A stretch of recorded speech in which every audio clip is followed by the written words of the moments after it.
ఇంకా ఎక్కడ దాగుంది మీ పరలోకపు తల్లి? ప్రకటన 21లో పరలోకము నుండి కొత్త భూమి మీదకి పరలోకపు తల్లి దిగి వస్తుంది. అది స్ట్రైట్ రెఫరెన్స్. నిజమా? మీరెప్పుడు అబ్జర్వ్ చేయలేదు కదా? అపవాది ఆ తల్లిని చూడనివ్వకుండా క్రైస్తవులందరూ మనోనేత్రాలకి గుడ్డితనం కలగచేశాడు సార్. తీసి చదవండి సార్.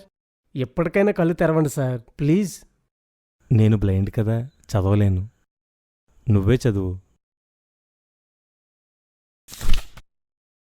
మరియు నేను నూతనమైన యెరూషలేము అనే ఆ పరిశుద్ధ పట్టణము తన భర్త కొరకు అలంకరింపబడిన పెండ్లు కుమార్తె వలె సిద్ధపడి పరలోకమందున్న దేవుని యొద్ద నుండి దిగువచ్చుడు చూచితిని. చూసారా? తన భర్త కొరకు అలంకరించుకున్న పెళ్లి కుమార్తె అని రాయబడిందా? పెళ్లి కుమార్తె వలే అని రాయబడిందా? పెండ్లి కుమార్తె సార్. వలే సార్. ఈ యెరూషలేము పట్టణమా స్త్రీనా? స్త్రీనే. అవునా? ఆ పట్టణ వర్ణన చూసావా? 12 గుమ్మాలు, 12 పునాదులు, బంగారపు వీధులు. ఆ పట్టణం జాంగిల్జా అయితే ఇవన్నీ ఏంటి? దానికొక ప్రాకారం, ఆ పట్టణంలో దేవుని సింహాసనం. ఇవేంటి? అది అదే అధ్యాయం 24-25 వచనాలు చదువు.